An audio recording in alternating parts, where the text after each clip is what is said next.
Hello and welcome to this edition of Bayou Time. I'm your host, Keith Weisheit, licensed clinical social worker with Terra One Home Care. Very glad you're joining us. However, you may be joining us, we appreciate it. And today's an especially good day for me. You know how those things in your life that just kind of happen and they end up working out, that something goes very well. Well, for me, it's Father Willie Todd being back in the studio. Father Todd, thanks so much for coming Well, today. my pleasure. Good to be here again. I Yes. appreciate it. You know, we've done this for many years now. We've been off for several years now. But it's one of those things where change happens to all of us Right. all the time. We kind of either embrace it or we kind of die. Yeah. The old Greeks were pretty smart about change. They had the expression "pantare," which means everything changes. But I think on the other side of that, I think the individual sometimes has a hard time making the changes, and sometimes we're kind of happy with what we got, or we're afraid to move on, and so we resist change, even though everything changes. Right, right. And it's gonna change. You know, change is ubiquitous. Right, The one thing we know is that change is gonna keep happening. And so we've got to find a way to kind of embrace that right, or be able to deal with that.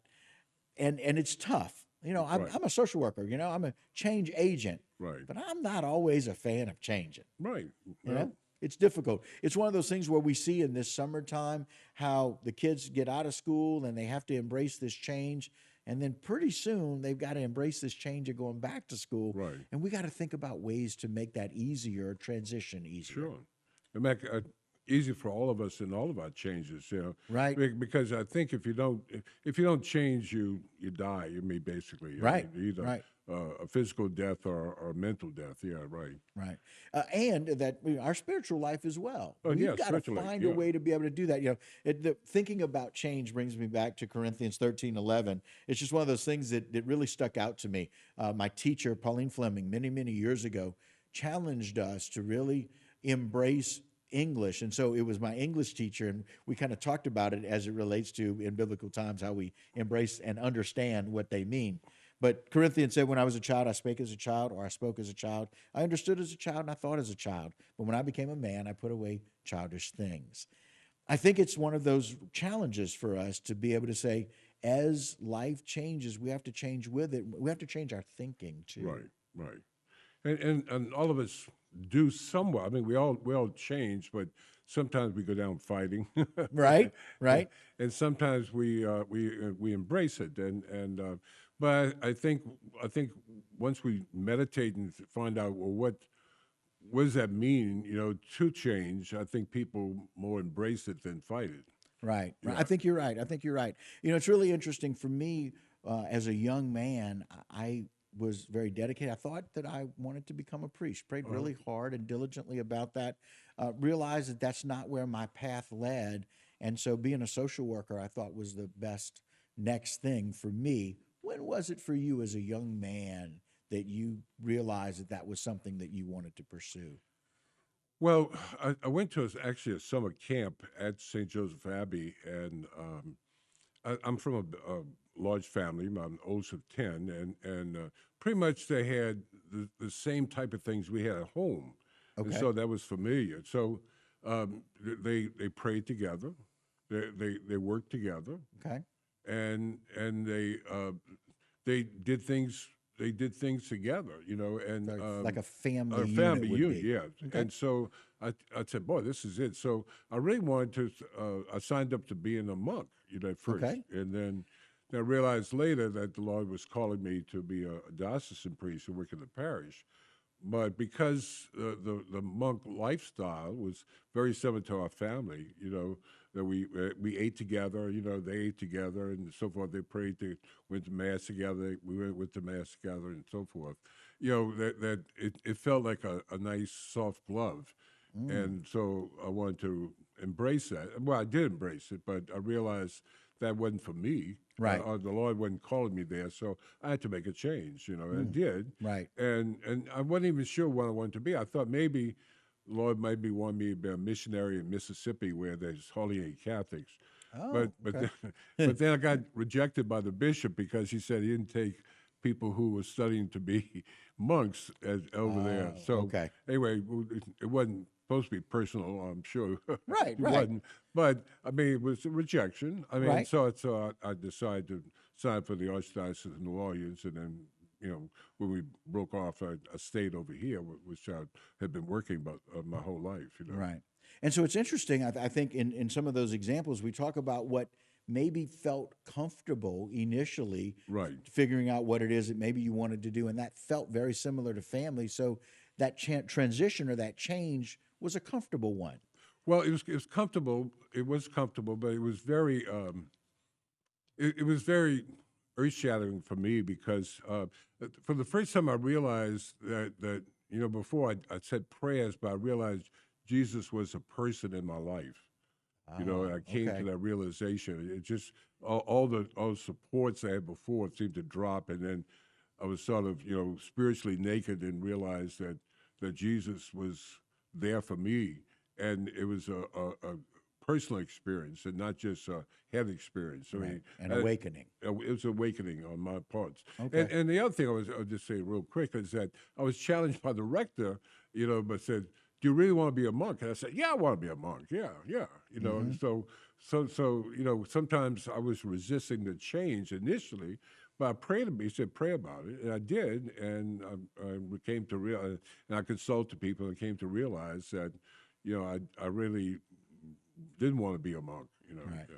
Similar situation when my dad asked me, Keith, do you really feel like you're being called to be a priest or you're being called for something else? Prayed about it and my change came. Right. Father, we'll take a quick break and we'll come right back. Okay, Very sounds good. good. Well, All guys, right. Father's going to stick with us. You do the same. We'll be right back here on Bayou Time talking about change.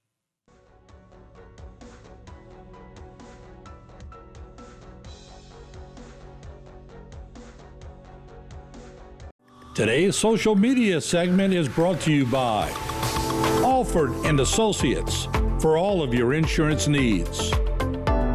CIS, Cardiovascular Institute of the South, the highest quality cardiovascular care available. Barker Honda, the Barker family tradition of quality.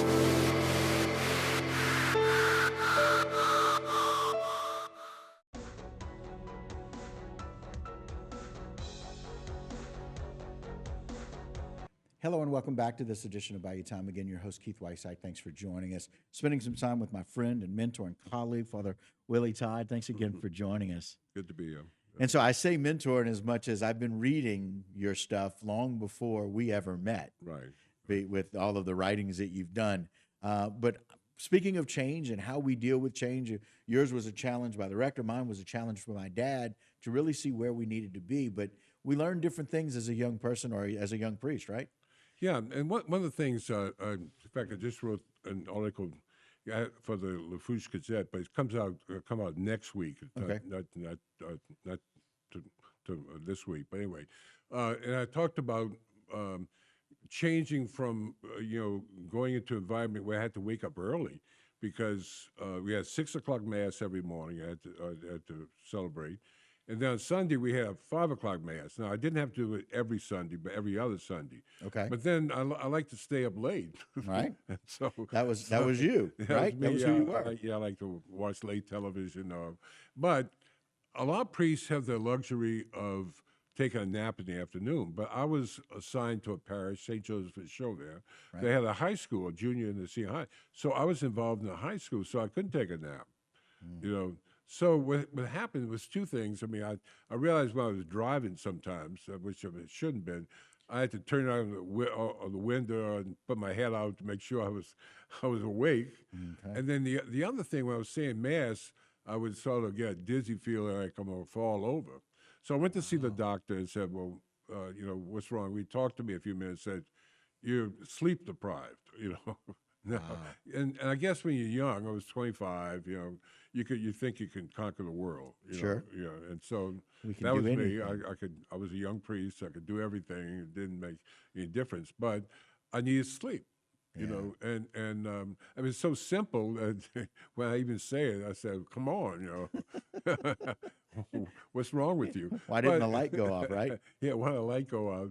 But I mean, the doctor didn't have to tell me that, but I got more sleep, and I gave up some of the things at night and got more sleep and got more rest, and I was fine, you know. And so sometimes, you know, we don't want to make the changes, but they're bad for our health and our well-being. You Right. know? Yeah. And so, you know, it's really interesting, Father. It talks about how we have to accept a little maturity sometimes, even when we're young. Right. And that can be difficult to do. Sure. We don't like making these changes. We like to make it a little easier. We like to, you know, young parish, Right. you know, with school, with young people, and you were a young priest who was living this young life, but you had to kind of curtail some of your Saturday night watching and just kind of change your sleep patterns. I learned a tough lesson with that. After college, I was working, and I loved working. I loved my job, and I was on call a lot, so I had a lot of interrupted sleep. But I lived next door to two of the most wonderful people, and they were living a college lifestyle. Oh, wow. One of them was still in college, and so Mary, who was our social director, Okay. she wanted to do things and have fun, and she wanted to watch a movie at midnight, or she wanted to go out on Thursday night and come in late. And I realized after a month or so, I was much like you, Father, sleep deprived. Yeah. I was like the dog hanging my head out of the car, trying to stay awake, driving back and forth to work, and it was affecting my effectiveness at work. I had to make some changes, Right. and I did. And I found some way to balance it. We could do those fun things on the weekends when I wasn't on call, but if it was during the week, then I just really couldn't do that. And I think there needs to be a challenge for ourselves mentally about making that change that will improve the other areas of our life.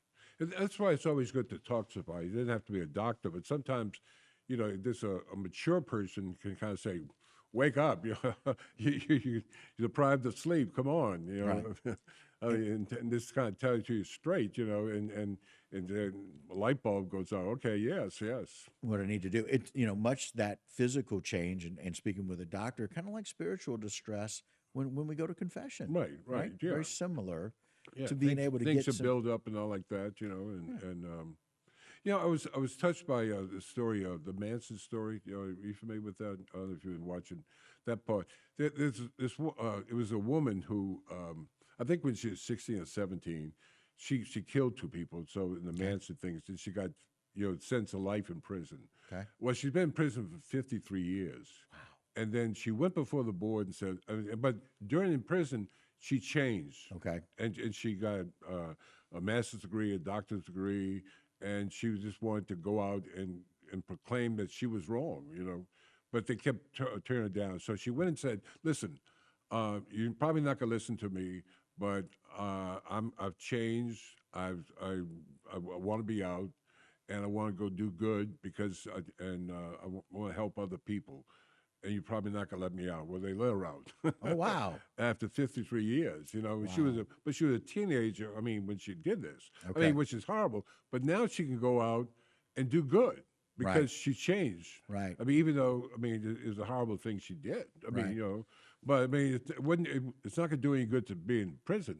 I Right. mean, she's not gonna change it by. Well, she might change some of the prisoners, but Right. but she's got a limited, impact, if you will. yeah, right, yeah. Well, it's kind of like Saul becoming Paul, yeah, right. realizing the error in his ways, and I need to have and live a different life. A different life, yeah. And right. what I can do, and I can do some good Right. with that. I think that's the challenge for all of us to look back and go, what have I not done very well? Because we don't have to have that Yeah, right. dramatic or the extremity, if you will. But what have I not done well that maybe I can do differently or better? My wife is challenging me to wake up even earlier, Oh Lord. even earlier than and be a little more effective with more exercise Okay. in the mornings, because it's a little more difficult for us in the evening. But Father, I like these ideas of these challenges that we think about, but I like thinking about it as we get older and maybe seeing the opportunities that we have as we get older and Right. seeing value in what we do. Yeah. When we come back, we'll talk about that in a Okay, little more. this all right? sounds good. Very good. Okay. All right, guys, Father's going to stick around with us a little while as longer. Don't go anywhere. We'll be right back right here on Bayou Time.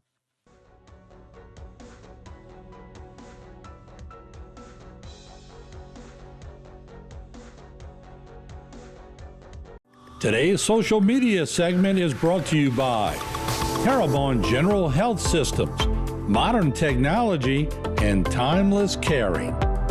Rouse's, you're either local or you're not. Buick, the craft of modern luxury. St. Martin and Bourke, know your rights.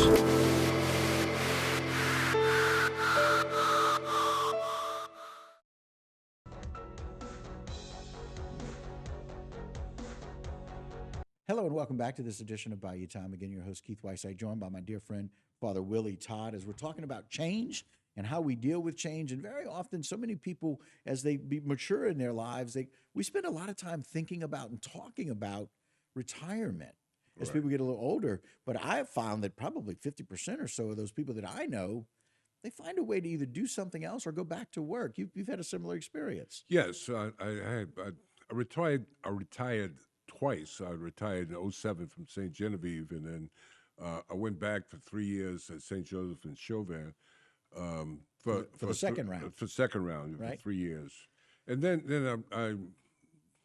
this is not official assignment, but it is an assignment in a sense. But I'm at St. Joseph Manor right now, Right.